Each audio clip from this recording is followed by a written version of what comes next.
Buenas tardes. Vamos a continuar con la cuarta charla de Pablo y no se olviden de hacer sus preguntas. Hoy no tenemos más tiempo, a no ser desde las 2:20 hasta esa hora, porque yo pienso que todos los días también necesitan descansar un poco. Por tanto, para mañana tendremos, pero para hoy terminamos a las 2:20. Muchas gracias, Pablo. Entonces, puedes comenzar, por favor. Ok, gracias, Teófilo. Bueno, veo que estamos unos 50 ahora mismo. Este fenómeno del decaimiento del número de participantes es una cosa bastante común, yo diría, en todas las conferencias, pero en las virtuales es como todavía más sencillo, ¿no? Porque simplemente uno no se conecta y ya está. Pero bueno, me alegro de que al menos todavía quedemos 50 supervivientes, más o menos, un poquito más, todavía a lo mejor se conecta alguno más. Y bueno, hoy vamos a hablar de un modelo concreto en el que es sencillo calcular entropía de entrelazamiento. Como os mencionaba ayer, en general es un problema complicado el de calcular entropías de entrelazamiento en teoría cuántica de campos, a diferencia, por ejemplo, de lo que veíamos el primer día con sistemas de qubits, que es muy sencillo, bastante sencillo. Entonces, este modelo vais a ver que permite hacer un montón de cálculos utilizando herramientas puramente geométricas. Y la intención de esta lecture, que de hecho básicamente es el tutorial que di en la escuela del ICTP, donde Horacio Cassini dio unas lectures de Entanglement Entropy. Yo di un tutorial y es básicamente una copia de aquella lecture. La idea de esto es contaros dos cosas. En primer lugar, aprovechar la oportunidad para hablar más en detalle de la estructura general de términos, en particular de los términos universales, o si contienen información bien definida sobre la teoría del continuo que aparece en la entropía de entrelazamiento. En el caso de teorías conformes me voy a restringir en esta ocasión. Y en segundo lugar, el presentaros un modelo en el que los cálculos son muy sencillos, son todavía más sencillos que en holografía, para los que hayáis hecho ya algunas veces cálculos con la fórmula de Ryuta-Kuyanagi. Y voy a ir sobre unos cuantos ejercicios, o sea, haciéndolos en detalle para que luego, si queréis, podáis mirar en las diapositivas e intentar repetirlos vosotros, y ahí podéis ver cómo salen los diferentes términos, el término de área, los términos universales, qué propiedades tienen, etc. Entonces, bueno, me pareció ilustrativo, ya que esto es una escuela. Supuestamente la idea es que intentéis hacer hacer algún tipo de ejercicio, como que aprendáis algo, además de escuchar charlas, ¿no? Que sería más bien el formato de un workshop o de un congreso. Bueno, pues esa es la motivación para la segunda parte. Bueno, empiezo como todos los días con unas referencias que, de nuevo, pues como siempre, o sea, siempre tenéis la opción de hacer una captura de pantalla en las diapositivas que os interesen, o si no, podéis esperar a que suban el PDF con las diapositivas y ahí mirar en detalle más las que os interesen. He puesto un par de papers sobre la estructura general de la entropía de entrelazamiento, o sea, básicamente era algo, la estructura de los términos que salen, ¿no? en la entropía de entrelazamiento por una CFT era algo que más o menos, digamos que se conocía, ¿no? Pero bueno, en estos papers se puso como más en claro, de forma más rigurosa. Bueno, he puesto una referencia al paper original de la entropía de entrelazamiento usando el replica trick de Calabresi y Cardy en 2 dimensiones, que es este de aquí. Un paper muy famoso, muy importante en este contexto. Una referencia, porque voy a estar hablando de términos universales en distintos números de dimensiones, al caso de 4 dimensiones. En ese caso, como vamos a ver, el término universal es logarítmico y el coeficiente, y cómo depende geométricamente de la superficie y de la teoría, es algo que escribió en primer lugar Solodukhin en este artículo, está aquí. Voy a mencionar brevemente los bounds de unitariedad de Hoffman y Maldacena, que descubrieron Hoffman y Maldacena en este artículo. Voy a mencionar también el caso de 3 dimensiones, o sea, aquí está 2, 4, pues el de 3 dimensiones también. Y ahí resulta que la entropía de entrelazamiento, cuando consideramos un disco, y de hecho vamos a hacer un ejemplo hasta el final completo en el Extensive Punctual Information Model, resulta que coincide también, se puede calcular alternativamente como una energía libre en una 3 esfera. Este es un resultado que es de Cassini-Huerta-Myers, muy famoso. Os he puesto aquí un paper mío donde hay una un account y, bueno, bastantes resultados nuevos también sobre el caso del entanglement entropy cuando hay singularidades en la superficie de emplazamiento. Aquí está bastante bien resumido un poco lo que se sabe así en general del asunto y también, bueno, algunos resultados nuevos o varios resultados nuevos. Os he puesto también una relación que voy a mencionar sobre cómo, a pesar de que en 3 dimensiones las cosas son más theory dependent que en 2 y en 4, por motivos que voy a mencionar después.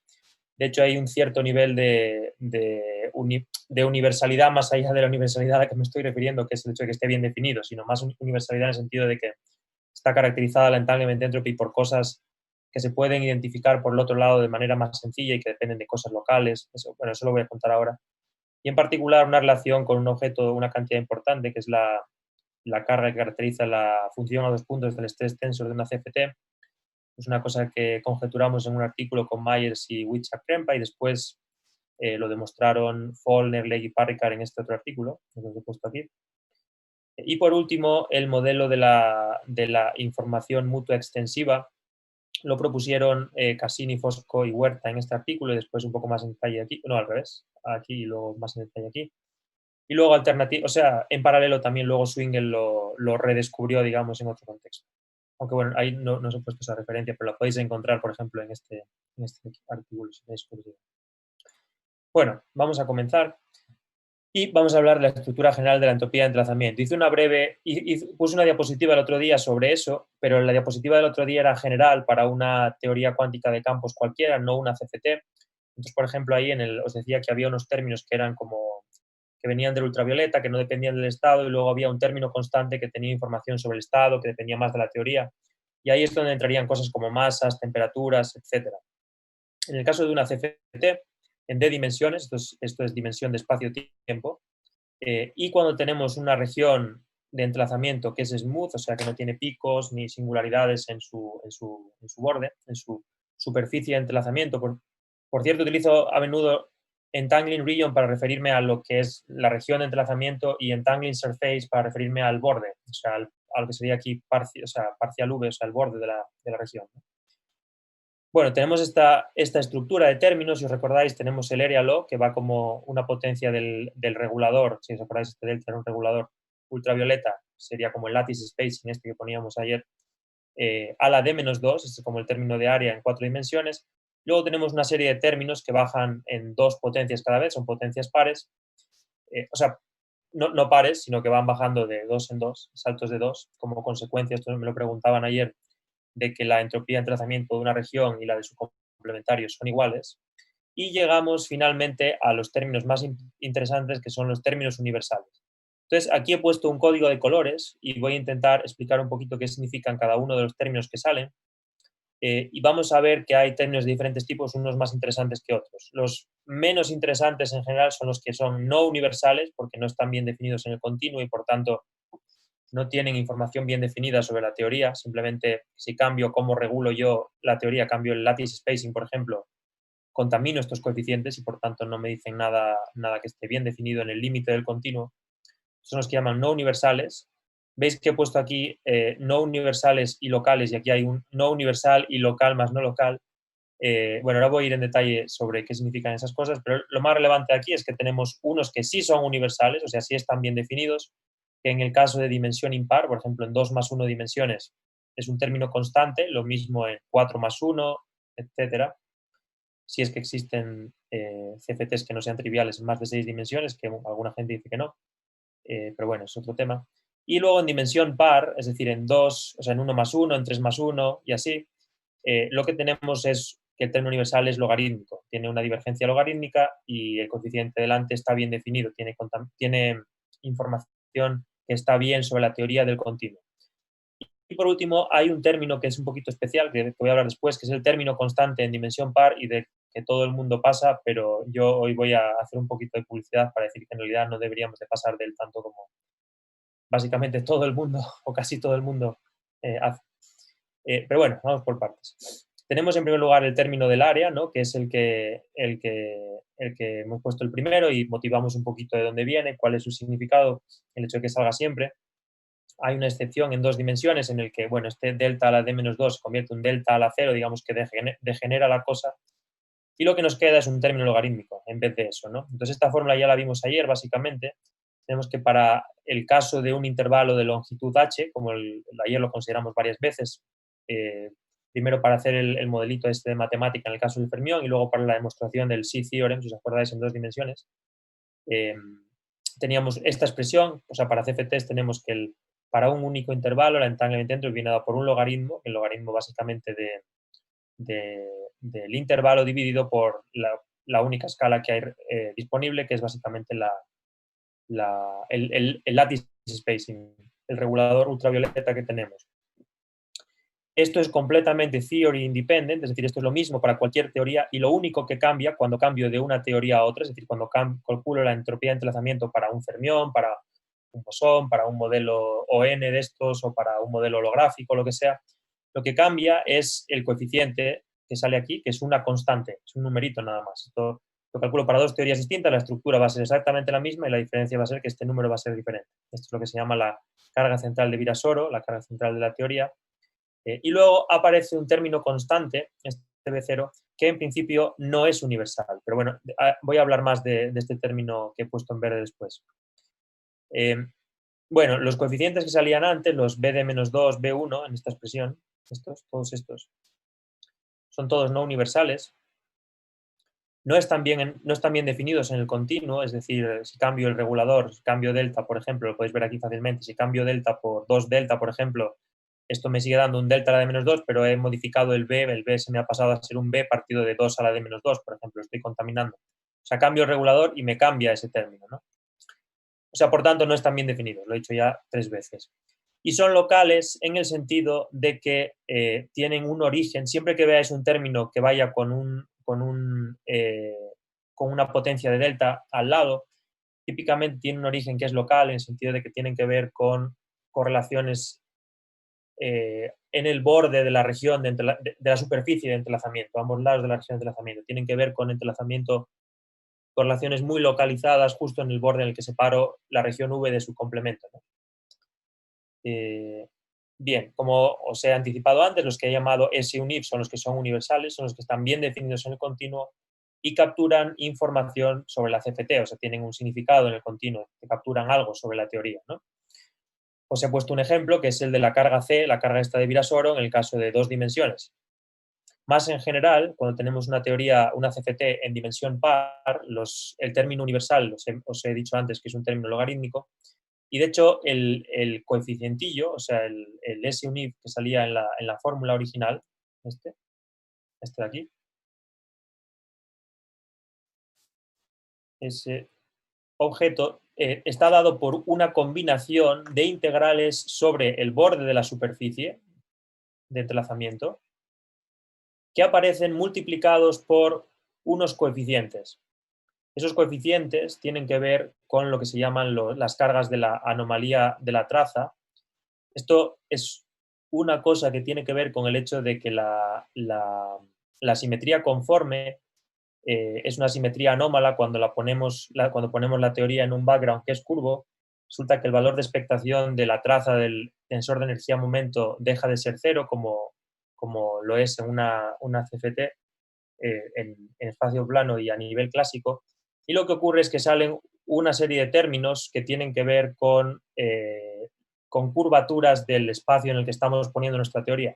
Al igual que ponemos nuestra teoría en espacio plano, la podemos poner en una variedad curva, y en ese caso el valor de expectación del tensor de energía-momento de su traza, en vez de ser cero, resulta que te da una cosa que tiene que ver con las curvaturas. Un ejemplo más concreto es en 4 dimensiones. En 4 dimensiones lo que uno obtiene cuando se calcula este valor de expectación para la traza del stress tensor es que tiene algo que tiene que ver con la característica de Euler de la variedad. Estamos en 4 dimensiones, o sea que, por ejemplo, en vez de ponernos en Minkowski 4, nos ponemos, por ejemplo, en una 4 esfera o algo por el estilo, cualquier variedad curva. Y lo que obtendríamos para este objeto es la característica de Euler de la variedad en la que estamos poniendo la teoría, y este otro objeto es el tensor de Weil contraído consigo mismo. Entonces, de nuevo, esto es una cosa que es lo mismo para todas las teorías, y lo que cambia de una teoría a otra son estos dos coeficientes que se llaman tradicionalmente A y C minúscula, y en el caso de dimensión superior a veces les llama A mayúscula y B sub n mayúscula. En el caso de más de 4 dimensiones, por ejemplo en 6, en vez de tener una sola carga C, de hecho tenemos tres, y tenemos un B1, un B2 y un B3, eso voy a mencionarlo después. Pero bueno, volviendo a nuestra amiga la entropía de entrelazamiento, el resultado para una región que es suave en 4 dimensiones, pues tiene esta pinta. Tenemos el término del área, que es el que conocemos, ya hemos repetido un montón de veces, y luego tenemos un término logarítmico, que es el término que es, uno diría que es universal en 3 más 1 dimensiones, y el coeficiente que sale delante, si os fijáis, es una cosa que son integrales sobre el borde de la superficie. Es una integral que no involucra todo lo que hay dentro de la región de entrelazamiento, sino solamente el bordecito de la región. Esas integrales son básicamente independientes o completamente independientes de la teoría en cuestión. O sea, esto es completamente theory independent, solo depende de la geometría de la región que yo elija, y esto es lo mismo. Estas son unas curvaturas extrínsecas contraídas de una forma concreta, que no es tan relevante ahora mismo. Y lo único que cambia de una teoría a otra son los coeficientes estos, el coeficiente A y el coeficiente C. Esto es lo que se llama la fórmula de Solodukin, esta cosa de aquí. El identificar Disculpa, esta... ¿Sí? sí, Pablo, me preguntaba si B0 podría ser igual a cero en alguna teoría. El último Bueno, coeficiente. es una buena pregunta y ahora la voy a contestar porque de hecho el problema con B0 es que estrictamente hablando es ambigua, entonces siempre puedo hacer que no sea cero, digamos. Pero voy a hablar yo un poco, ahora voy a hablar de B0, es un poquito especial y ahora voy a ir a B0 Gracias. en un momentito. Bueno, lo que quiero que recordéis sobre todo de esta fórmula es que, y es importante para recordar sobre las teorías en dimensión par, es que los detalles sobre la geometría de la superficie de entrelazamiento y los detalles de en qué teoría estoy haciendo el cálculo aparecen muy desentrelazados. O sea, los detalles sobre la teoría aparecen solamente a través de A y C, mientras que los detalles sobre la geometría aparecen completamente separados a través de estas integrales. O sea, en cualquier teoría que yo haga esta cuenta, estas integrales van a ser exactamente las mismas y lo único que va a cambiar van a ser los coeficientillos estos A y C, que van a ser distintos de una teoría a otra. Y bueno, ya que menciono estos coeficientes, es conveniente decir que para teorías que son unitarias, para teorías que son respetables, digamos, los coeficientes A y C deben de satisfacer unos ciertos bounds y su cociente, de hecho, tiene que estar entre un tercio y 31/18, según demostraron o argumentaron Hoffman y Maldacena, y después, de hecho, un artículo reciente de Hoffman me parece como que los demuestran. Sí, creo que de hecho demuestran este statement, que asumiendo unitariedad se puede demostrar estos bounds, si no estoy mal. Bueno, en el caso del entanglement entropy, uno puede ver que las cargas A y C se pueden aislar considerando regiones de entrelazamiento particulares. Por ejemplo, y lo vamos a hacer un calculito después explícito que podéis repetir vosotros si queréis. Si considero una esfera, bueno, uno puede ver que la curvatura extrínseca de una esfera embebida en Minkowski es cero, entonces esto es cero y solo nos queda este otro término de aquí. Y entonces uno de hecho puede ver que el resultado se calcula de hecho este término es básicamente la característica de Euler de la variedad en cuestión, que en el caso de la esfera te da G-0, no me acuerdo, no quiero decir que es 2G menos 2, G-0 menos 2, puede ser. Bueno, whatever. El caso es que puedes aislar el coeficiente A y puedes ver que la entropía de entrelazamiento en el caso de una esfera te queda proporcional a la carga A, mientras que si lo haces en el caso del cilindro, entonces el término que se te anula es el otro, este no tiene curvatura intrínseca, un cilindro, y lo que sí tiene es curvatura extrínseca embebida en Minkowski, y entonces lo que haces es seleccionar este otro cachito con un resultado particular para esta integral. De tal manera que el resultado que te queda es este, donde, bueno, esta es la longitud del cilindro, que la regulamos para que nos dé infinito, esto será un cilindro infinito, pero no infinito, sino con L muy grande, y esto es básicamente el radio del cilindro, digamos, en la coordenada cilíndrica, el tamaño radial.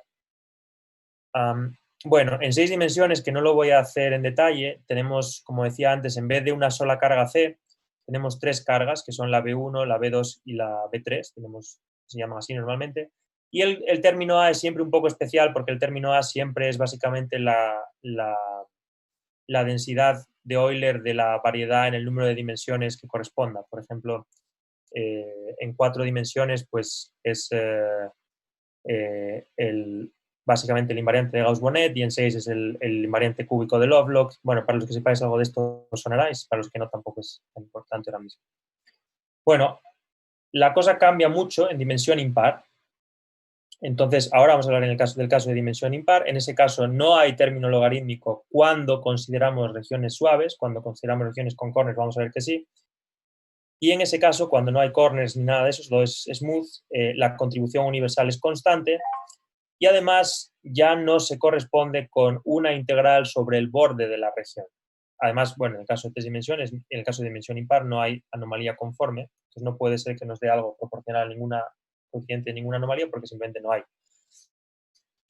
El caso más sencillo posible es el de 3 dimensiones, o sea, tenemos también 5, por ejemplo, y en ese caso tenemos, bueno, de nuevo, un area law, que en este caso es un length law, y tenemos un término universal que ahora es constante en vez de logarítmico. Un resultado importante, que es el que se mencionaba antes de Cassini y Huerta-Myers, es el hecho de que si la Pablo, región, la superficie entre las... ¿Alguien ha dicho Disculpa, algo? sí, una pregunta, disculpa. Cuando hablamos de términos universales, nos estamos refiriendo a que aplican tanto en la teoría discreto como para el continuo. No exactamente. Con término universal me refiero a que es una cantidad que está bien definida en el continuo. En el discreto están todas bien definidas. O sea, si yo fijo el tamaño de la látiz, o sea, si yo fijo delta y me calculo la ventana de entrenamiento, esto es un número que está bien, para esa teoría está bien. La cuestión es cuando yo voy al continuo, en el límite en el que yo quiero hacer esto muy pequeñito, delta, uno puede ver que todos estos coeficientes dependen de cómo regularice yo. Sin embargo, los universales no dependen o no deberían de depender de cómo regularizo la teoría. Repito, términos universales son los que están bien definidos en el continuo, están bien definidos para la CFT en cuestión. Sin embargo, no tienen que ser iguales en el continuo y en el discreto. No, o sea, de la teoría del discreto ya puede uno guessear cuáles van a ser en el continuo. No sé cómo decir. O sea, no es que en el discreto... A ver, es una buena pregunta. En general...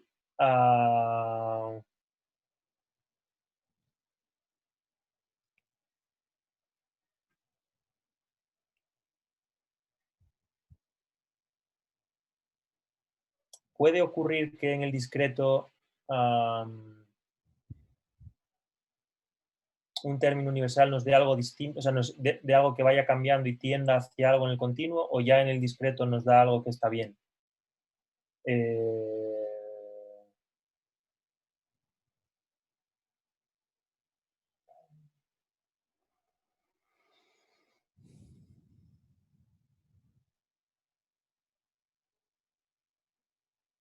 Sí, yo diría que en general normalmente suele dar bien el discreto ya, o sea, haces el cálculo en una látiz, por ejemplo, y el resultado te da bastante próximo al resultado correcto. Continuo.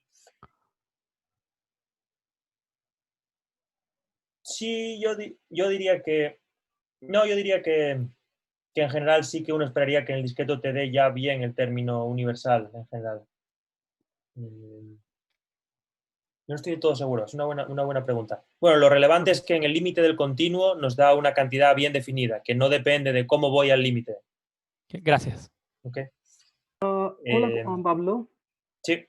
I'm a bit confused about this absence of logarithmic term, because in your third lecture you mentioned that for bosons in 3D there is a logarithmic term, right? Which right, yeah.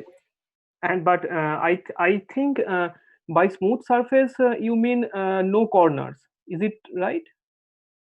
Yeah, that's right. So, o sea, sí, por eso estoy enfatizando smooth en Tangled Surface, y en ese caso no hay término logarítmico, y después voy a hablar del caso en el que no es smooth, o sea, geométricamente hay corners en la superficie. Okay. Y entonces en ese caso va a cambiar esta estructura. Okay, and in that case it will be the same as bosons in 3D that you mentioned in the third lecture, right? O sea, si yo me hago un bosón en 2+1, como en el caso de ayer, si recordáis de ayer hice un bosón en 2+1 dimensiones, y obteníamos una fórmula como esta, pero había un logaritmo también. Pero si yo hubiera hecho para bosones, pero con un círculo, en vez de un cuadrado, por ejemplo, Okay. if I had used a disk instead of a square, then I would Sí. have obtained something like this. Yeah. Of course. Yeah, I understand. Ese es mi punto. Okay. Gracias. O sea, esto es completamente general para CFTs en 3 dimensiones, siempre que la región sea suave. Bueno, un aspecto importante de la F y que la diferencia mucho de lo que pasa en 4 dimensiones es el hecho de que lo que uno obtiene para esta F depende de la geometría de la región de entrelazamiento y de la teoría de una manera que no están desentrelazadas, no están separadas, como en el caso de 4 dimensiones. Si recordáis, os acabo de decir, en 4 dimensiones la dependencia en la teoría aparece a través de A y C, y la dependencia geométrica en qué región estoy haciendo el cálculo aparece a través de estas integrales, de esta y de esta. En el caso de 3 dimensiones o 5, esas dos cosas aparecen mezcladas. No se puede separar la geometría de la teoría. Cambia según en qué teoría estoy haciendo, depende y en qué geometría lo estoy haciendo, cambia el resultado para F. No se pueden separar.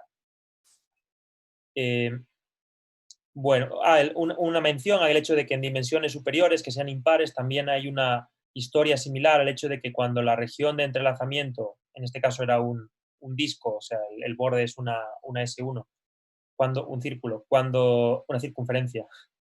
Cuando lo considero en dimensión superior, cuando la región de entrelazamiento es una esfera d-2, entonces este término, el término constante, resulta que da lo mismo que la energía libre de la teoría puesta en una esfera en el número de dimensiones correspondiente. Bueno, entonces esto era lo que habíamos puesto inicialmente sobre la estructura general. O sea, hemos hablado de los términos universales, no universales y locales, que tienen que ver con correlaciones muy cerquita del borde. Tenemos términos universales y locales, que es básicamente lo que pasa en dimensión par, y son locales porque tienen que ver con integrales en el borde de la región, o sea, en la entangling surface. Y luego términos que son universales, que están bien definidos, al igual que los azules. Estos dos están bien definidos, pero estos tienen una naturaleza más no local en el sentido de que dependen de cosas que están dentro de la región de entrelazamiento al completo.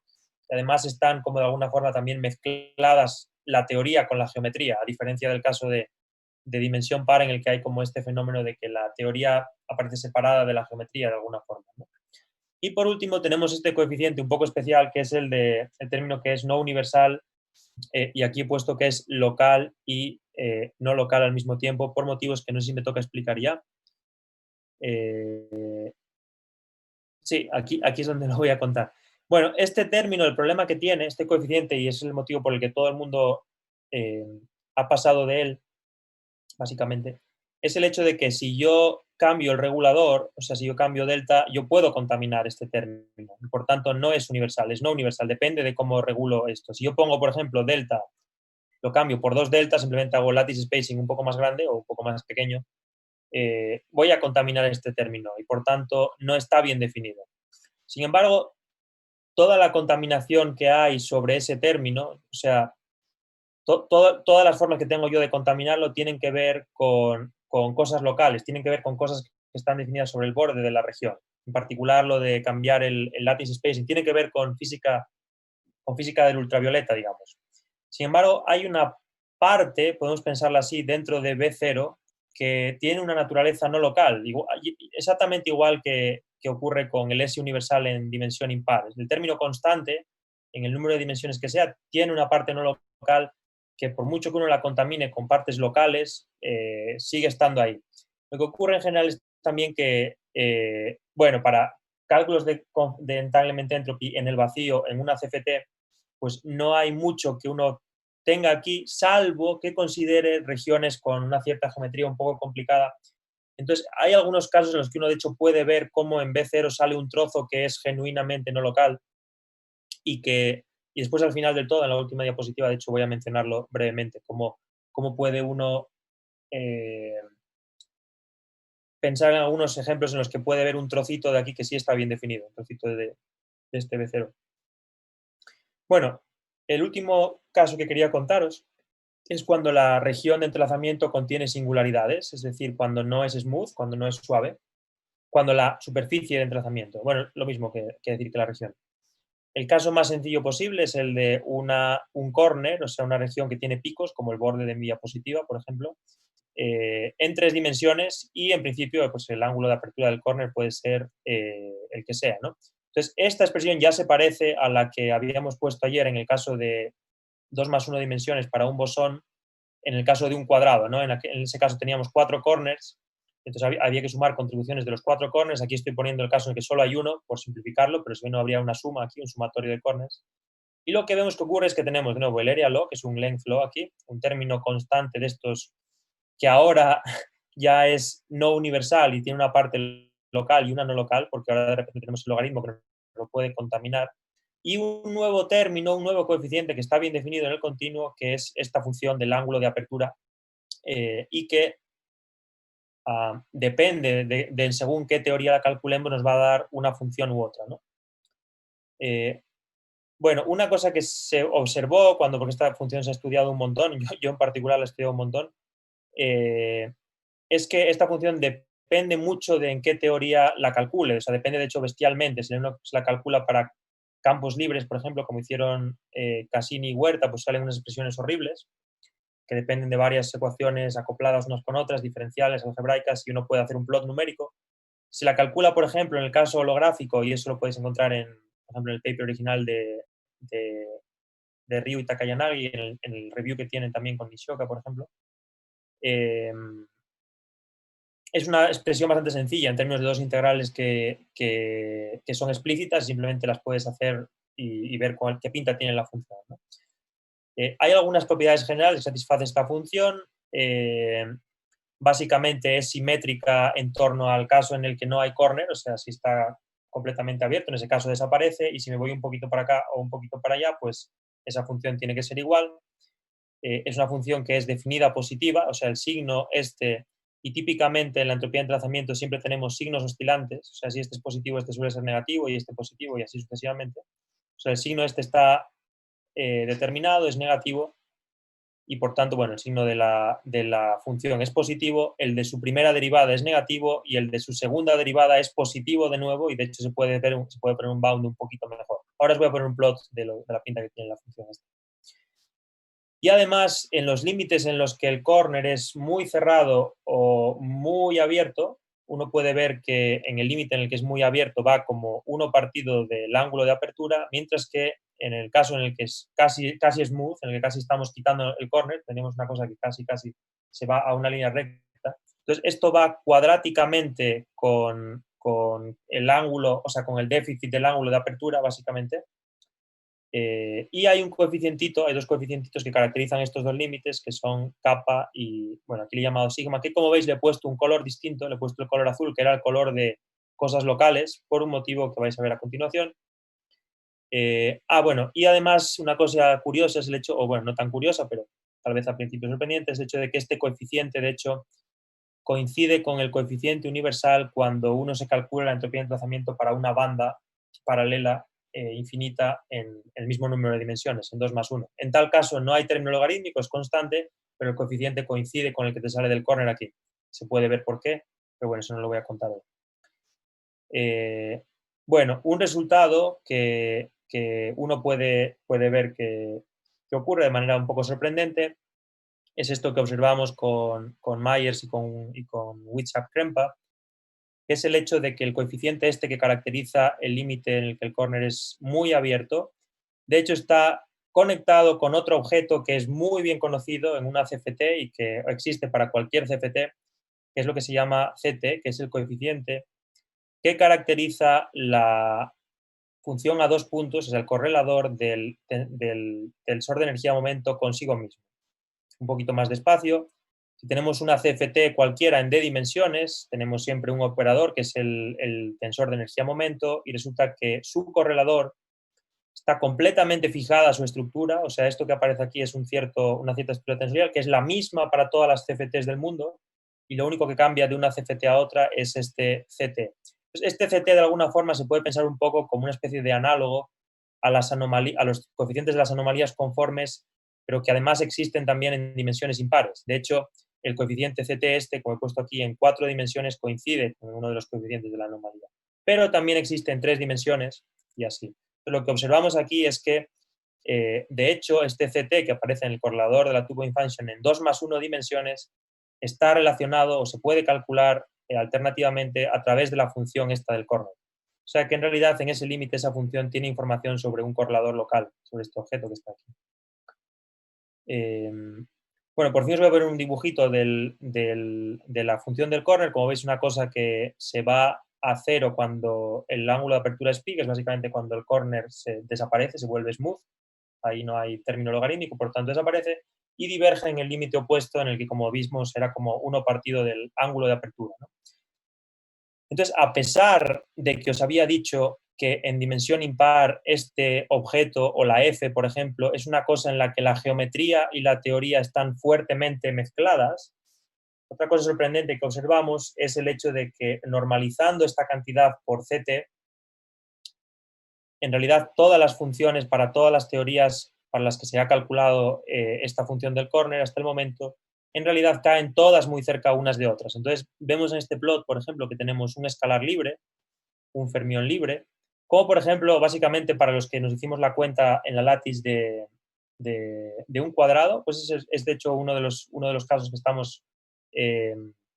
estamos tratando aquí. En lo que pasa es que el ejemplo de ayer sería un ángulo de 90 grados, entonces sería un puntito en esta curva. Pero bueno, si se conoce la función para todo el rango de valores, y puede uno ver que de hecho coincide, por ejemplo, con el resultado holográfico, de esto de holografía hablaremos el sábado, en la última lecture, pero que es una teoría que en realidad no tiene nada que ver en principio, o bueno, tiene ciertas cosas que ver, pero en realidad es muy distinta de un fermión y un escalar libre. Y como veis, de hecho, las curvas están prácticamente clavadas una encima de la otra, y también con otros modelos numéricos para los que se habían obtenido datos. Entonces, de alguna forma, esto no sé si lo menciono, no lo menciona de nuevo de palabra, de alguna manera, a pesar de que la dependencia en la teoría y la dependencia en la geometría están muy mezcladas, puede verse que hay todavía cierto grado de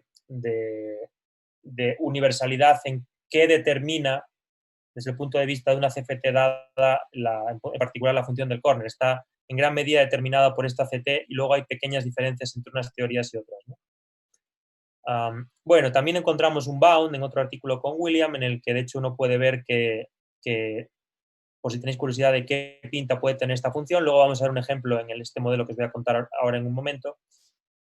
Pues este es un ejemplo de una función más o menos de corner, que de hecho, bueno, de hecho esta no satisface el límite por este lado, pero se puede demostrar que es una cota inferior para todas las funciones de corner del mundo. Entonces, de hecho, uno puede fijarse que para ángulos de apertura bastante grandes, prácticamente todas las funciones conocidas casi saturan el resultado que uno obtiene con esta funcióncita. Bueno, cambiando de tercio, pero siguiendo con las regiones singulares, si uno se va ahora a 4 dimensiones en vez de a 3, y uno considera un cono en vez de un corner, considera una región cónica, uno obtiene que de nuevo el fenómeno este de que nos salga un logaritmo extra, esto alguien me lo preguntó ayer, ocurre de nuevo. Entonces tenemos el término de área, como antes. Teníamos, si os recordáis, el término de Solodukin, que era un logaritmo con unas integrales delante. Lo que ocurre cuando uno le pone una singularidad, en particular un cono, a la región de entrelazamiento, se sale un logaritmo al cuadrado. Hay como un enhancement de la divergencia y sale una función nueva que también es universal y de hecho esa tiene una naturaleza distinta, es local, a diferencia de esta que, como veíamos, era no local, a pesar de que tenía información sobre correladores locales y de alguna manera la determinaban en gran medida, pero bueno, son en principio distintas.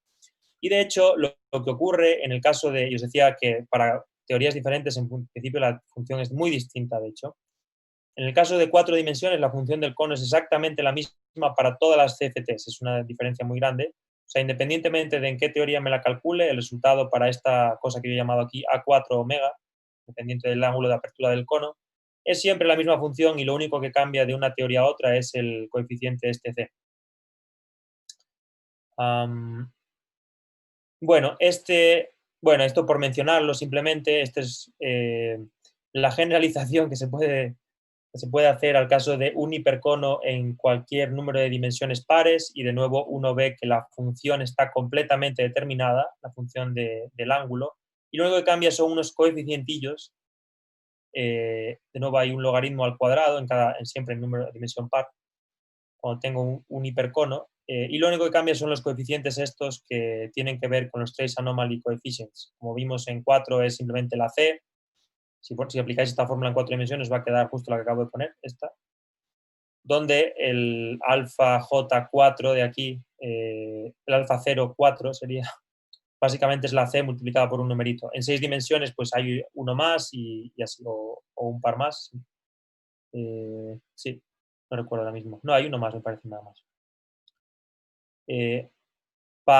Sin embargo, para dimensiones impares, pero que no sean 3, sino 5 y hipotéticamente 7, etcétera, uno sigue encontrando de nuevo un término que es logarítmico a la 1, no al cuadrado, y un coeficiente que de nuevo es bastante dependiente, o en principio bastante dependiente de en qué teoría lo calculamos. O sea, siendo precisos, es muy diferente de unas teorías a otras, a pesar de que de nuevo se puede demostrar que hay cierto nivel de universalidad en el límite en el que el corner es muy abierto.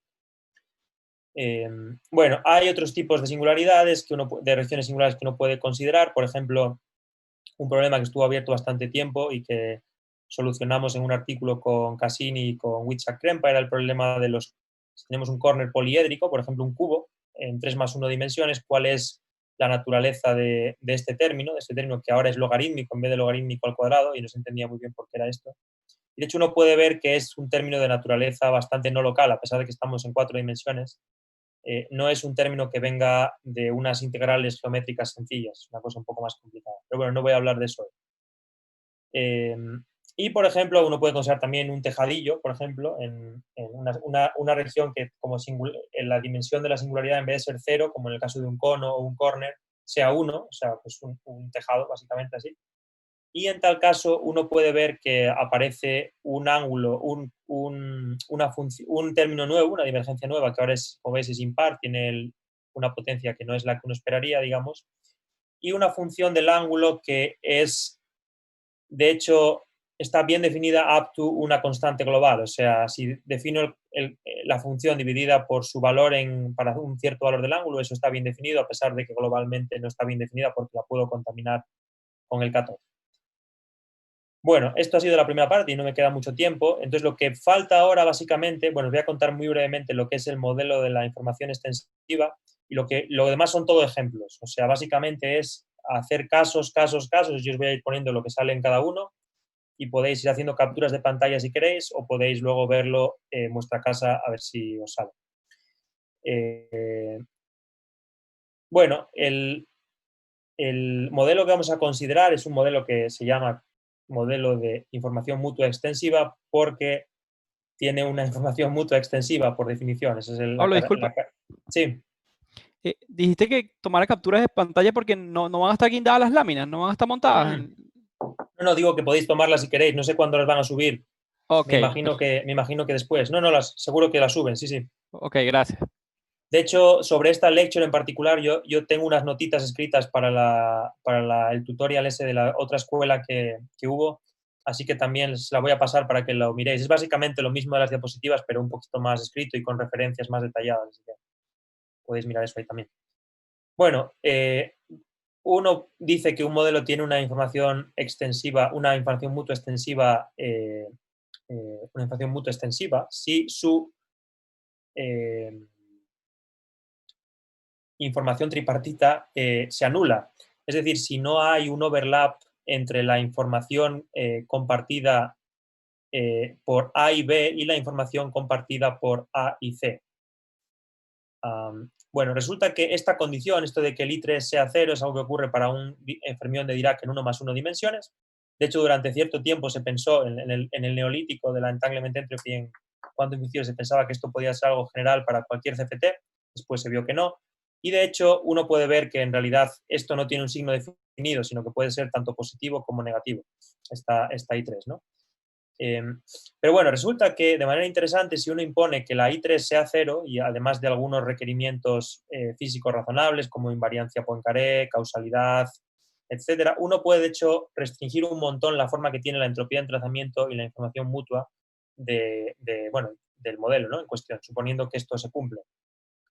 Que de hecho, como digo, es un problema abierto el saber si ocurre o no para modelos en más de 2 dimensiones. Pero como modelo de juguete, digamos, es un modelo muy bueno porque captura todo lo relevante sobre la entropía de entrelazamiento. Entonces, la fórmula para la entropía de entrelazamiento en el Extensive Mutual Information Model es esta que sale aquí. Esta formulita, como veis, tiene dos integrales. Son integrales sobre el borde de la región y tengo que hacerla dos veces. Tengo que considerar como dos puntitos sobre la región y tengo que hacer dos integrales en lo que me sale básicamente, y lo que me sale dentro del integrando, esto simplemente son básicamente los elementos de área, o sea, por ejemplo, como el jacobiano, si queréis, o básicamente la raíz cuadrada del determinante de la métrica en las coordenadas que pongáis.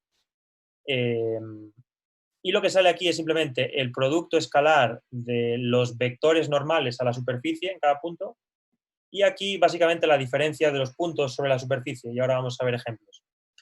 Entonces, esto, no sé si de primeras puede ser un poco intimidante, un poquito tal vez, pero es una fórmula extremadamente sencilla de utilizar y es muchísimo más sencillo calcular entanglement entropy de esta forma que obviamente haciendo cálculos cuánticos, ¿no? Lo que caracteriza al modelo, digamos, lo que no es geometría, digamos, es simplemente esta constante que aparece aquí, que es kappa d, que como vais a ver aparece en todos los sitios en diferente número de dimensiones porque no hay nada más, todo lo demás es pura geometría, ¿no? Bueno, como decía, es un problema abierto el saber si esta entropía de entrelazamiento se corresponde con alguna CFT real en dimensión mayor o igual que 3, un problema de hecho abierto y bastante interesante. Pero como digo, es un modelo que respeta todos los principios generales de la entropía de entrelazamiento y es una herramienta muy útil para entender toda la estructura de términos de la entropía de entrelazamiento, cómo salen, cómo es esto de regular, etc. Y es aún más sencillo que la fórmula de Ryuta-Kayanagi, como os había dicho antes. Entonces, creo que ahora, si lo doy al siguiente botón, va a salir un dibujo muy feo, sí, que hice ayer, porque es el caso primero que voy a considerar y no están todos dibujados porque me cansé de dibujar y yo no tengo un iPad todavía, entonces no puedo hacerlo de manera tan fancy como mis compañeros. Pero bueno, los hice igual porque me parecía ilustrativo. Vamos a considerar unos cuantos casos y el primero es el caso de un disco en 3 dimensiones, o sea, consideramos una teoría en 2 más 1, el tiempo lo fijamos, consideramos una time slice y consideramos que nuestra región V o A, que la estoy llamando de formas distintas, es un disco y queremos calcular lo que hay dentro del disco con respecto a lo que hay fuera del disco, ¿no? Bueno, vamos a tener que hacer dos integrales sobre cosas que viven en el borde del disco, o sea, vamos a tener un x1 y un x2 que en principio van a estar ambos sobre este bordecito, ¿no? Porque como recordáis, como os acabo de decir, para este modelo la entropía de entrelazamiento se calcula como una integral sobre el borde de la región, lo cual simplifica un montón el problema, pero tenemos que hacer dos integrales, ¿no? Entonces tenemos x1, que es un vectorcito sobre la región en que puede estar en cualquier sitio, y otro vectorcito x2 que también está sobre el borde. Bueno, como esto es un problema que tiene simetría circular, yo uno de los dos lo puedo dejar quieto, entonces, por ejemplo, elijo el x2 que está simplemente en R0, de tal manera que el vector normal es 1, 0, idealmente, y el otro sí que lo dejo variar, ¿no? Digo, bueno, x1 va a ser r coseno de teta 1 por r seno de teta 1 y el vector normal va a ser coseno de teta 1, seno de teta 1, y este sí que lo voy a dejar cambiar variando teta 1, ¿no? Si yo hago eso, y bueno, además me calculo el jacobiano de las coordenadas polares, que todos lo sabéis, o me calculo la métrica inducida, si quiero, también puedo hacerlo de esa manera. Bueno, uno encuentra que lo que me sale en el denominador, si os acordáis aquí, x1 menos x2, y aquí tengo que poner 3 menos 2, 1, esto va al cuadrado. Me da simplemente, si hacéis la cuenta, 2r cuadrado por 1 menos el coseno de teta 1, esto es 4r cuadrado seno cuadrado de teta medios. Y básicamente me queda que la fórmula que yo había puesto al principio, que era completamente general, aplicada al caso del círculo, me queda así de sencilla, donde de nuevo, como os decía antes, he aprovechado la simetría circular para la integral sobre el segundo ángulo, simplemente trivialmente poner que va a ser 2πr, ¿no? Es este trocito de aquí, y solo me queda hacer la integral sobre el otro ángulo. Bueno, una cosa que uno observa es que esta integral diverge.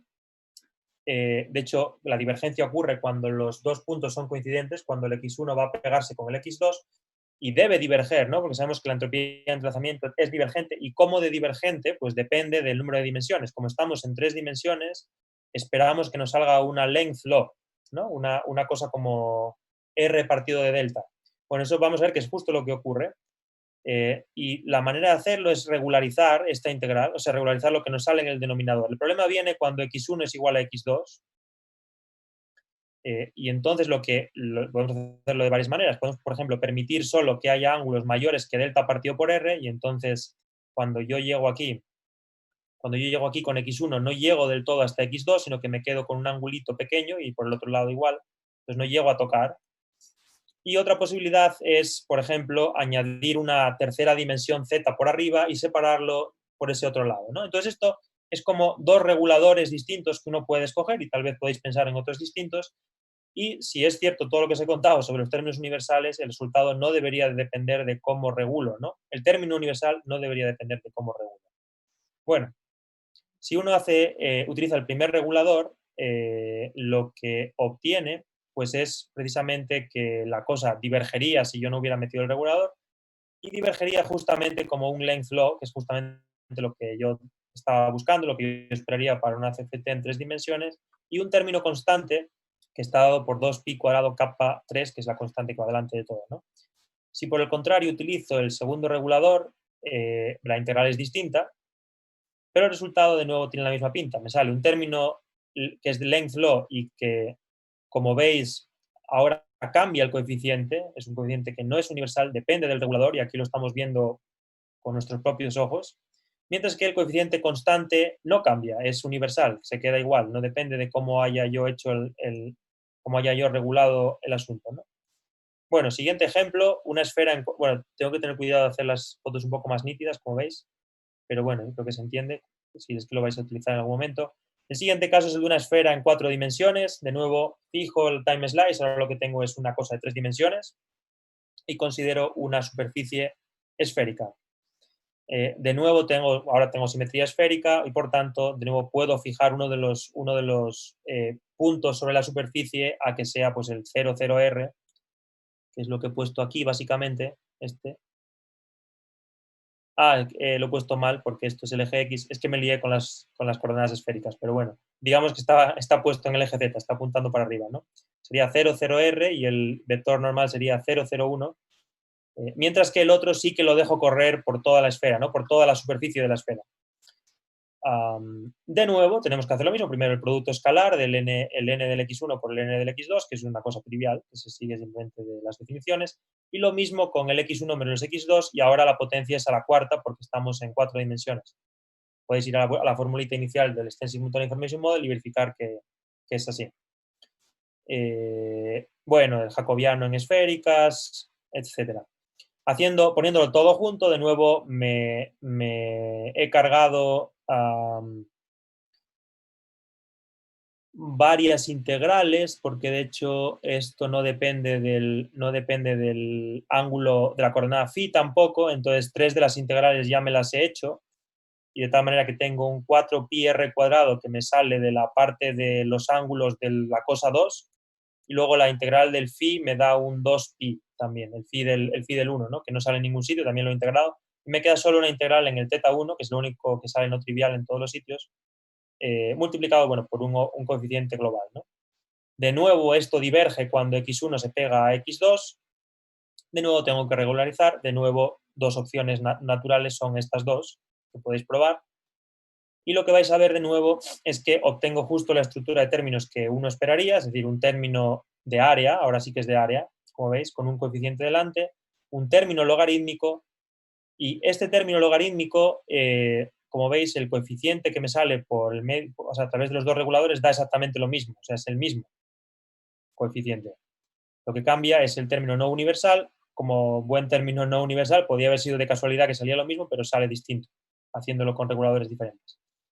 Y en este término, el que yo os había dicho que solía tener un trozo medio, o sea, como universal en cierto sentido y uno que no, de hecho, justo para el ejemplo de la esfera, y esto es un poco misleading, pero bueno, ocurre que justamente, de hecho, hay un trocito que sale igual y hay otro trocito que sale distinto. Esto es un poco esta idea de que hay un trozo que sí coincide y otro no, pero en el caso este, que yo os estoy mostrando aquí, es un poco de casualidad que ocurra, lo de que haya un trozo bien identificable que coincide viniendo de ambos reguladores. Entonces, bueno, a eso no le prestéis demasiada atención porque es un poco confundiros, yo creo, más bien.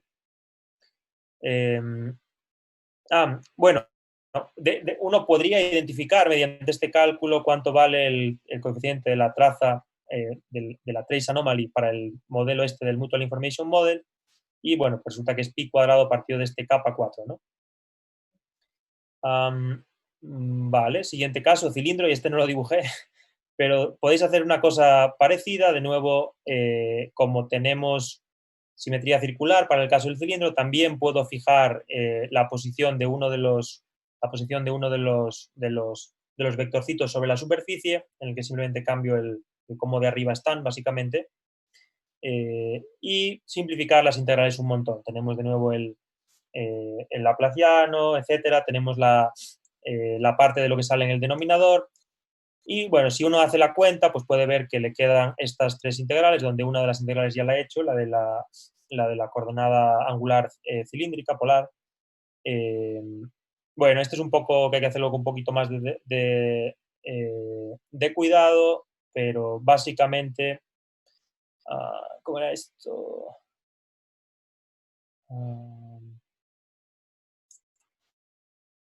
Sí, o sea, de nuevo la simetría del problema te permite fijar la altura de uno de los vectores y ponerla a 0, y eso no te cambia en nada el resultado, y simplemente hay que hacer la integral de dz1 regulándola, porque si no, si pones el cilindro infinito, te da infinito, básicamente. Pero bueno, es una parte de la cuenta que cuando, si es que la hacéis, vais a ver cómo es que tiene sentido hacer tal cosa. Una de las integrales la podemos hacer, que es la integral sobre z2, y esa no requiere ninguna regularización, y el resultado final es este. Y por último nos queda la integral sobre phi1, que sí hay que regularizar, y de nuevo utilizo los mismos reguladores que antes, estos de aquí. Y haciendo eso, el resultado que obtengo ahora, pues básicamente tiene la misma pinta, o sea, tiene el area law para el caso del cilindro, con un coeficiente que depende del regulador, un término universal que no depende del regulador, y un trozo que es no universal, y de hecho en el caso del cilindro cambia completamente de un regulador a otro, y por eso os decía que no os fijaseis demasiado en lo que os decía en el caso de la esfera. Pero el más relevante es que el término universal en ambos casos coincide, ¿no? Como debe. Y de hecho podemos utilizarlo para calcular ahora el coeficiente C de la trace anomaly, si es que esto fuera un modelo real, y calcular el coeficiente este de 2/3, que resulta que curiosamente satisface los bounds de unitariedad, lo cual es como sugerente de que tal vez esta teoría sí puede ser una teoría real o puede tener algo que ver con una teoría real. Bueno, esto ya lo he dicho. Pasemos a otro caso, que es el de un corner en 3 dimensiones. Ya voy terminando. En este caso, bueno, tenemos una región que básicamente está definida por las líneas y de x igual a 0 y y de x igual a x por la tangente de omega, donde, bueno, con x mayor o igual que 0, sería un corner de ángulo omega de apertura. Y tenemos que hacer, recordad, dos integrales sobre los bordes, ¿no? Entonces, en este caso, como tenemos como que el borde tiene como dos trozos, de hecho hay dos contribuciones, una que viene de poner el x1 y el x2 en la misma línea, que puede ser o esta, da igual. O sea, por este caso, tenemos los dos sobre la misma línea, o el segundo caso, que es poner el x1 sobre esta línea y el x2 sobre la otra línea. Bueno, si hace uno eso con cuidadito, bueno, y cada uno de ellos aparece 2 veces porque puedo poner pum, pum y pum, pum, y el 1 y el 2 y el 1 y el 2, o sea, aparece repetido, ¿no? En cada una de ellas. Bueno, los vectores normales son triviales, el jacobiano es trivial, y lo que queda es básicamente que la contribución de ponerlas sobre la misma línea es esta, y la contribución de ponerlas una en una línea y la otra en otra línea, pues es un poco distinta, pero no es muy complicada y tiene esta pinta. Aquí es un poco más tricky regularlo, pero bueno, no es tampoco nada extremadamente complicado. Por ejemplo, una forma de hacerlo es hacer que cuando integro sobre el x2 nunca llegue a tocar el x1, que es básicamente lo que hace que diverja esto en el denominador, cambiando, o sea, digamos, quitándole de las integrales ese trocito, ¿no? En el que el x2 buenas tardes, el x1. vamos a Regulándolo de esa manera, pues uno ve que obtiene justamente lo que uno esperaba en el caso de 3 dimensiones, pero con una región singular. Tenemos un length law, tenemos un término logarítmico, y el término del corner es una función bastante bonita y sencilla, que es esta, uno obtiene, que es 1 más pi menos omega cotangente de omega, que de hecho satisface todos los criterios, todas las propiedades que yo os había dicho que debía satisfacer cualquier función de Corner para una CFT decente en 3 dimensiones. Pues bueno, esta función lo hace y es una de las más sencillas imaginables que uno puede construirse que satisfacen todos los requerimientos. Bueno, en particular satisface lo de que en el límite de ángulo muy pequeño pues va como k partido de omega y puede calcularse lo que vale k, y en el límite del Corner muy abierto pues va como omega menos pi al cuadrado, y el sigma, pues también se puede identificar, y esto nos permitiría, por ejemplo, calcularnos lo que vale el coeficiente del correlador del stress tensor en esta teoría, ¿no? Es como que es una ejemplificación también de cómo podemos utilizar entanglement entropy para calcular un montón de cantidades sobre nuestra CFT que podrían calcularse por otros métodos, pero también pueden calcularse a través de la entanglement entropy, y algunas otras que no tienen una buena interpretación desde el punto de vista de la CFT que no sea la de la entanglement entropy. Por ejemplo, esta capa, o bueno, K que estoy llamando aquí, para no confundirla con la capa, normalmente se llama capa, de hecho, no tiene un significado más allá de ser lo que sale en el caso del Corner o en el caso de un strip. No se sabe bien si tiene algún significado en CFTs en general, más allá de esto. Bueno, último caso, el de un cono. Voy a pasar muy rápido porque ya os estoy mareando, yo creo. Uno puede hacérselo también, es un poquitito más complicado, pero es básicamente la misma historia. Ya podéis verla vosotros si queréis cuando llegue, o sea, si tenéis curiosidad cuando os lleguen las notas. Pero de nuevo pasa que lo que uno esperaba es, de nuevo, se da, ¿no? La función del ángulo es exactamente la que habíamos dicho que tenía que ser para cualquier CFT. Bueno, pues en el Extensive Mutual Information Model lo es de nuevo, y sale, la función es coseno cuadrado de omega partido de seno de omega, y como digo, esto pasa para todas las teorías, y nos sale un coeficientito delante, que en este caso tendría que ver con la carga de la anomalía, la carga C, ¿no? Que de hecho coincide con el resultado que obtuvimos a través del cilindro, que si recordáis iba con un logaritmo sin cuadrado, ¿no? Bueno, y os voy a dejar, hoy no va a haber sumario, pero lo que va a haber es un problema abierto por si algún valiente se atreve a intentarlo, y que yo sepa nadie ha hecho, y que si alguien hace me puede mandar un email y a lo mejor sacamos un paper. No con eso exactamente, pero con otras cosas relacionadas. Es el problema de calcular la entropía de entrelazamiento en el Extensive Mutual Information Model para una región que es una esfera deformada. La consideramos una región que es esférica, esto está parametrizado en coordenadas polares, básicamente. Una esfera normal sería que el radio es 1 o R, ¿no? O sea, para cualquier valor del ángulo el radio es el mismo. Y lo que hacemos aquí es permitir que haya una deformación general, que parametrizamos aquí con armónicos esféricos, con unos coeficientes que son los que determinan cómo estás exactamente deformando la esfera, ¿no? Y la deformamos un poquito, solamente con un epsilon, que vamos a suponer que es muy pequeño. Bueno, lo que demostró Mecey, y luego de hecho Follner también en el mismo paper en el que demuestran la conjetura del Corner, es que el cambio en la entropía en el término universal es cuadrático en la deformación, o sea, sale una cosa que es cuadrática en el epsilon y el término que sale, el S2, o sea, el término que corrige al término de la esfera redondeada sin ningún tipo de deformación, pues tiene esta pinta que sale aquí, sale una cosa que depende de la dimensión, sale el coeficiente CT y luego sale una suma de los coeficientes que salían en la deformación, ¿no? Es esta cosa que sale aquí. Bueno, una cosa que aprendemos es que la esfera es un extremo local de la entropía de entrelazamiento porque esto es cuadrático, y de manera interesante la corrección al caso round pues es básicamente controlada de nuevo por la carga esta CT, de manera análoga a lo que pasaba en el Corner. Entonces, el problema que os dejo abierto, que es un poco más complicado que los demás, pero que yo creo que debe poder hacerse en realidad, es el de calcular bueno, de primer lugar, deducir esta fórmula en el caso del Extensive Mutual Information Model, porque debe de salir lo mismo que le sale a Mecey en el caso general. Bueno, y con eso lo dejo. Gracias por escucharme. Muchísimas gracias, Pablo. A ver, vamos a pasar a la sección de preguntas. Por favor, Cristian. Sí, a ver, aquí está Anthony, pero creo que Anthony iba a escribir la pregunta, así que puede escribirla y le damos antes el paso a Martín. Martín. Hola Pablo, muchas gracias por tu charla. Quería preguntarte, hicimos todas estas cuentas en CFTs.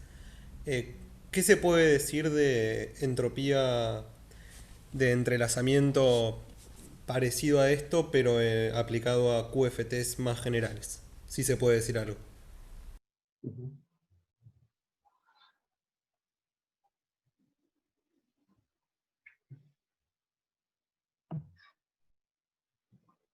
Pablo, ¿estás ahí, Pablo? Parece que se desconectó. Vamos a esperar un ratito, por favor. Sí.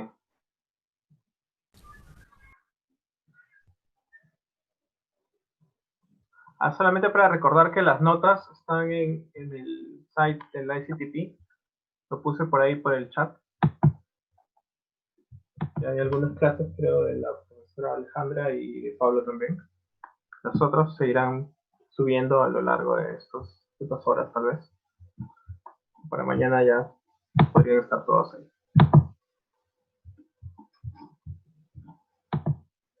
A ver si se conecta otra vez. A ver, revísalo, por favor. Sí, aquí está otra vez. Creo que se me ha caído internet, no sé qué ha pasado. Sí, ya estás otra vez de configurado. Sí, no llegué a escuchar nada. No sé si alguien me preguntó algo, yo no escuché nada.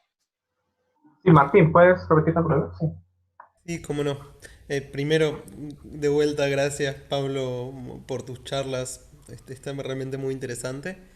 Y quería saber si existían cosas parecidas a las que mencionaste hoy acá, pero para teorías de campos que no sean CFTs, cotas, fórmulas, si se sabe qué términos te aparecen y si son universales o no, etcétera. Claro, sí, o sea, hay resultados, lo que pasa es que para ser lo más, o sea, se saben muchas cosas, lo que pasa es que, claro, la caracterización en general es más complicada porque una teoría que no es conforme pueden salirte todo tipo de parámetros, ¿no? Nuevos. Entonces, pero sí se conoce, por ejemplo, cómo cambia si uno considera términos de masa o estados térmicos o perturbaciones pequeñas o quenches, que son como variaciones instantáneas del hamiltoniano, por ejemplo, o del estado. Hay tiene que ser cualquier caracterización de ese tipo menos, digamos, general y menos precisa en cierto sentido, pero por ejemplo, la estructura de términos que yo ponía ayer en la diapositiva sobre estructura general pretendía un poco hacer referencia a ese tipo de situaciones, ¿no? O sea, en general tienes una cosa que son términos que son ultravioletas, eso es igual para todas las teorías. Luego, en el término constante tienes todo tipo de cosas que te pueden salir en función de la teoría en la que estés, el estado en el que estés, etcétera. Pero sí, hay mucho trabajo. O sea, esto es, en realidad, a pesar de que os cuento bastantes cosas, pero es solo una parte muy pequeñita seleccionada de, claro, de todo lo que hay, ¿no?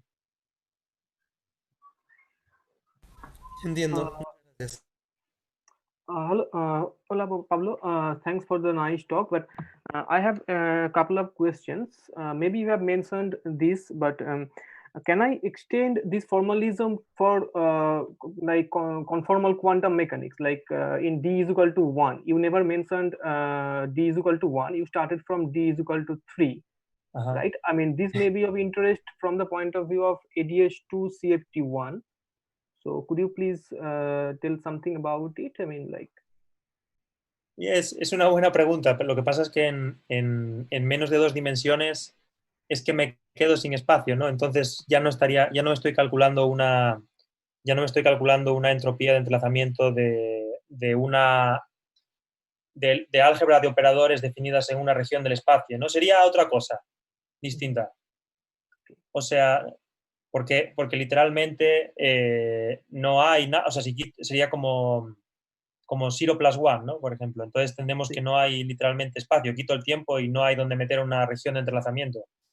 Entonces, claro que uno puede estudiar en la noción del entrelazamiento, de alguna manera es como estudiar mecánica cuántica, ¿no? O sea, como entrelazamiento en mecánica cuántica un poco, pero digamos que muchas de las técnicas y la estructura de términos y todo que yo he mencionado aplican en 1+1 o más, ¿no? O sea, en 0+1 es otra cosa, es distinto, ¿no? But technically, in the logarithmic term, you can have kind of this kind of term, right? Because the logarithmic coefficient of logarithmic term is like some coefficient of function, which will not be there, will be something like 1. But -1 to the power d minus 1 over 2, it will be 0. So it will be strictly positive coefficient, but the logarithmic term will be there, right? But something like some intrinsic scale over delta, the cutoff. I mean, is it still possible, right? No, pero sería como, o sea, en el area law tendríamos algo como que el delta tendría potencia positiva, ¿no? Sería algo que en el ultravioleta, o sea, en el continuo cero desaparece, ¿no? Oh, okay. And regarding this, yeah, it's same. Then I was about to ask about this random matrix ensemble of quantum mechanics, which is of interest recently because the JT gravity or something like that. So, I mean, it's the same. It has the same problem as the d is equal to 1 field theory, right? The conform quantum mechanics. So, I'm not so sure about the symmetries of this random ensemble. But if d is equal to 1 has this kind of problems, then it also has this problem, I guess. So it will still be tricky to do these things.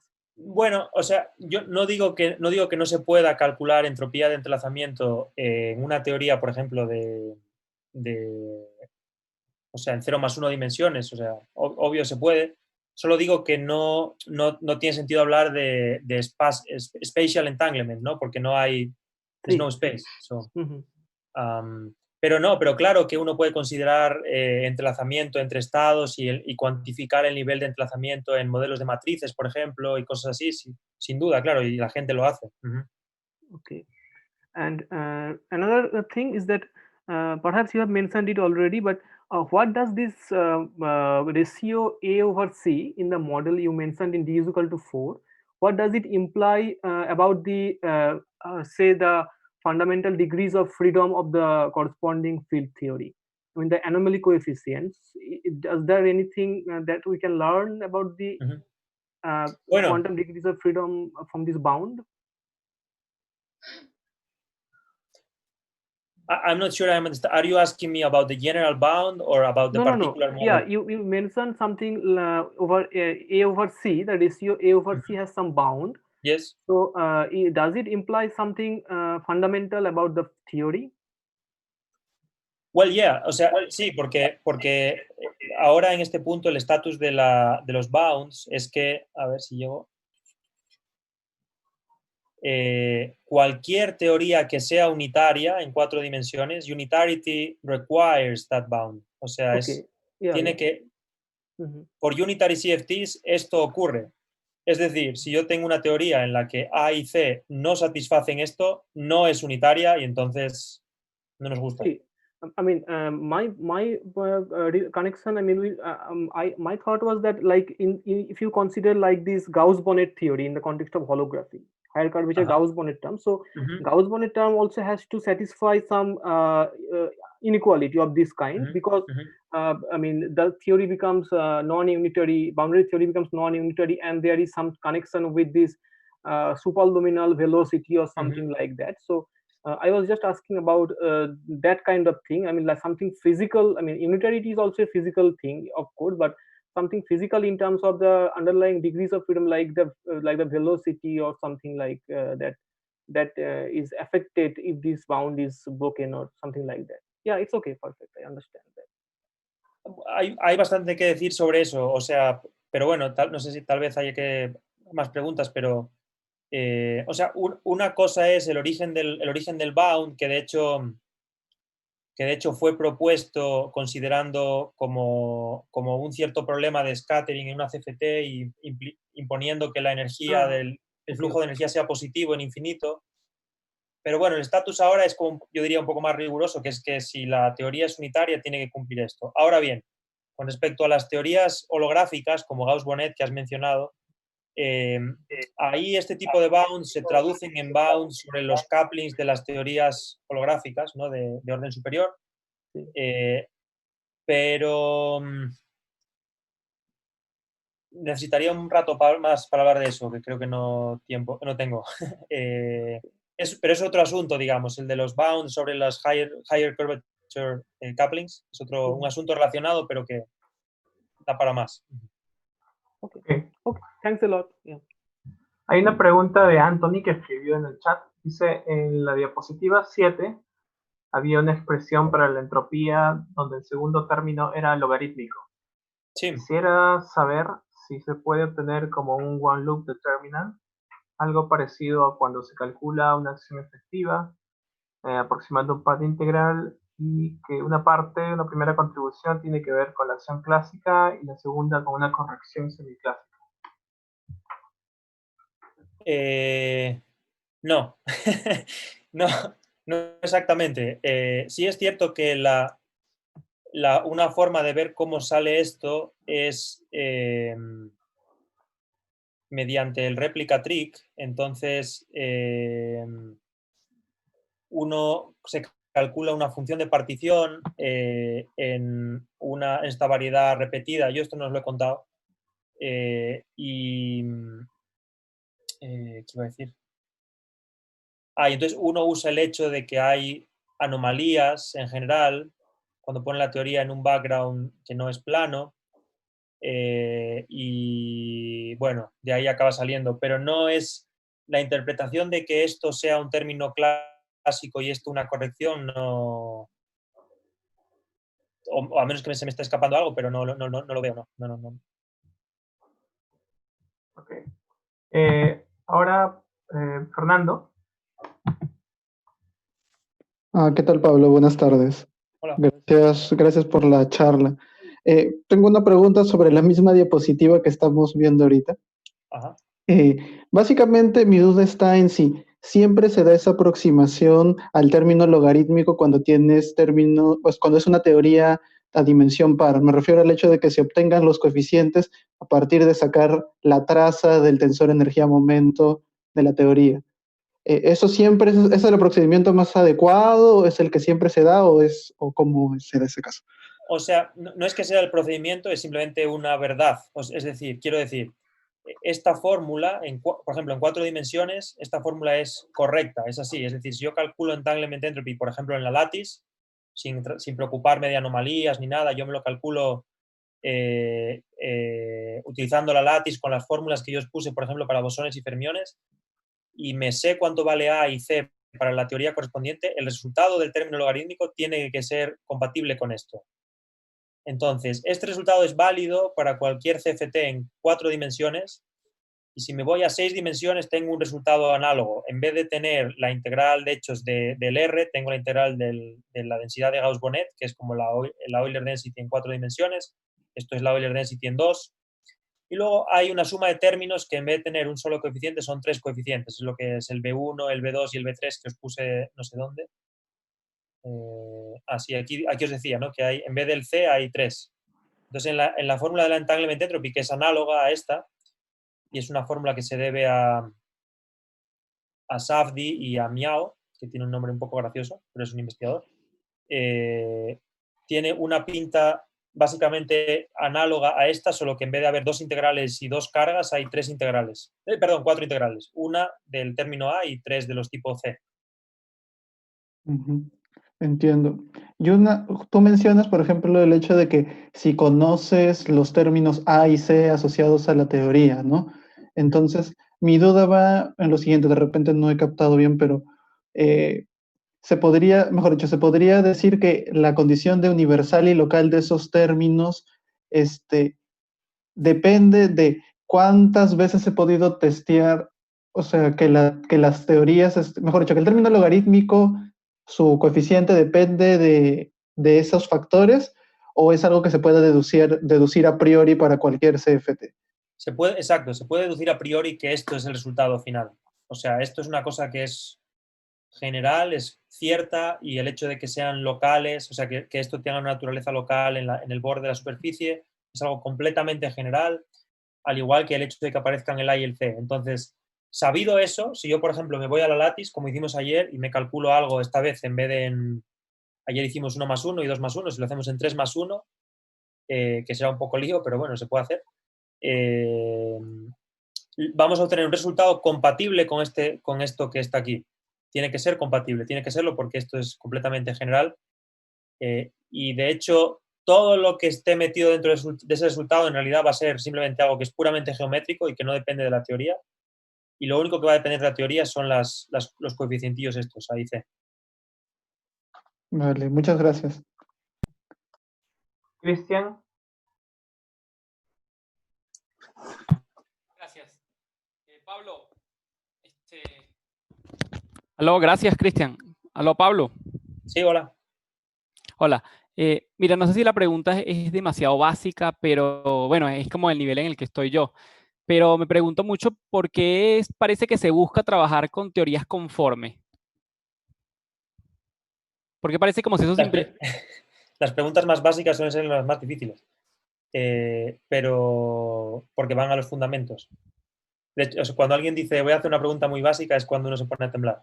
Pero con respecto a esta pregunta de las TFTs, depende un poco del contexto, pero en general es porque son más simétricas y por tanto son más sencillas de tratar.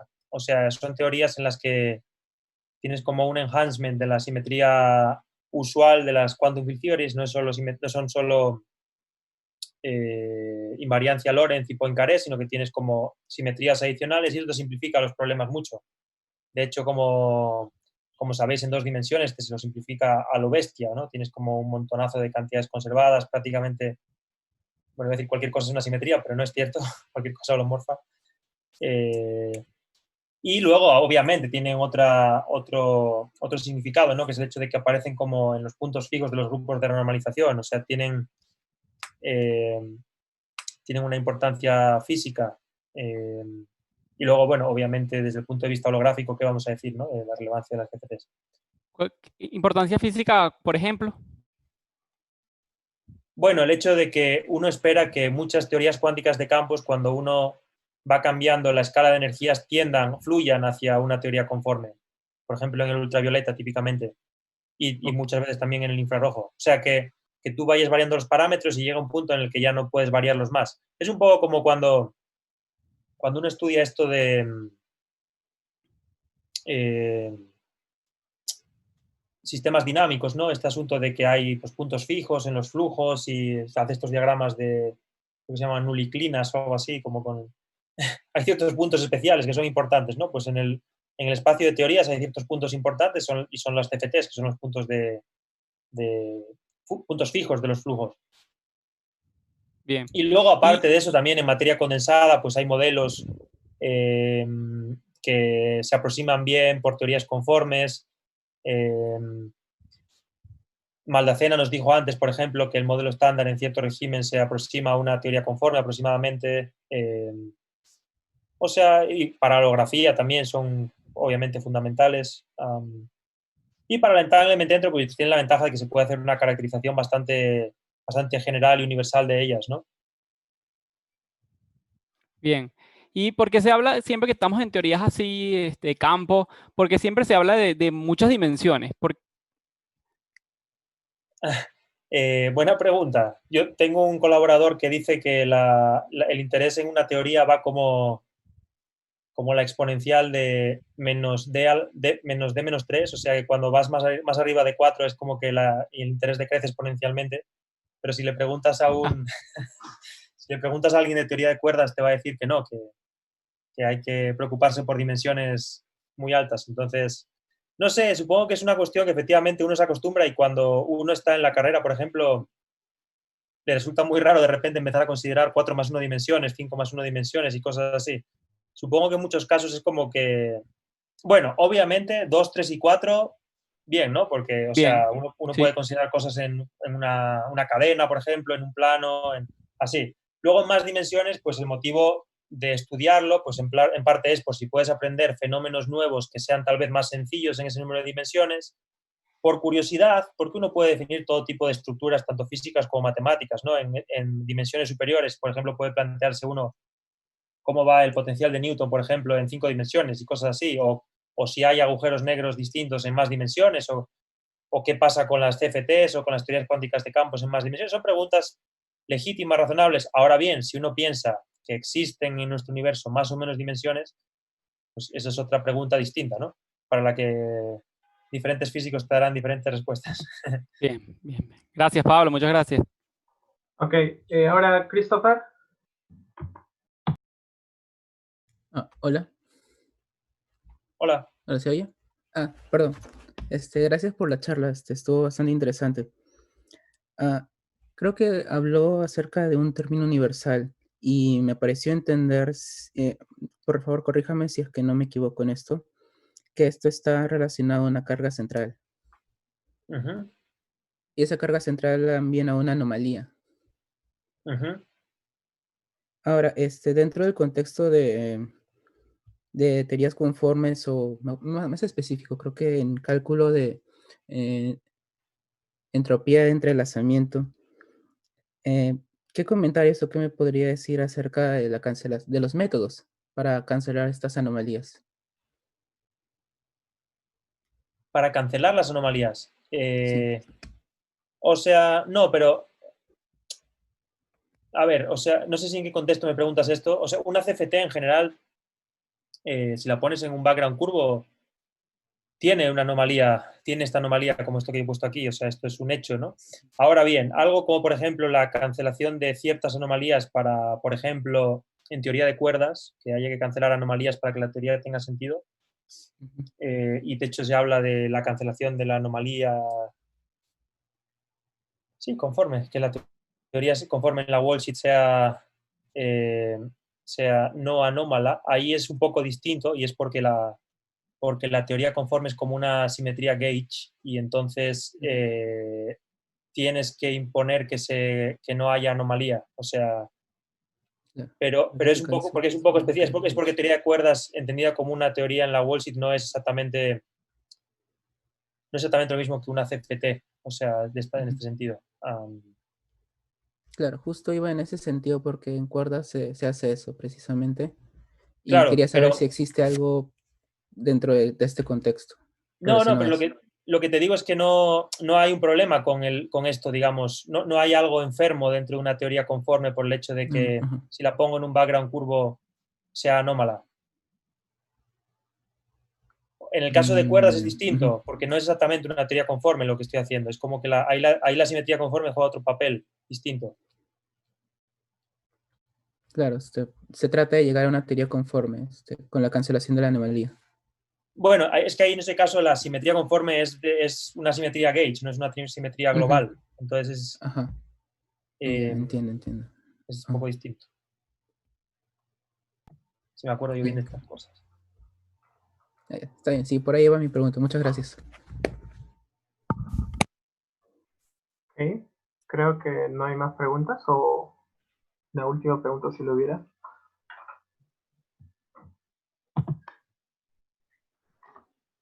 Creo que no. Bueno, si no hay, entonces vamos a agradecer más una vez a Pablo por sus excelentes charlas, por su paciencia y también gracias a Tiago, se pasó más de lo que estábamos pensando. Entonces, mañana a las 9 de la mañana y muchísimas gracias, Pablo, un grande abrazo. Gracias, chao. Listo, muchas gracias, Pablo. Muchísimas gracias.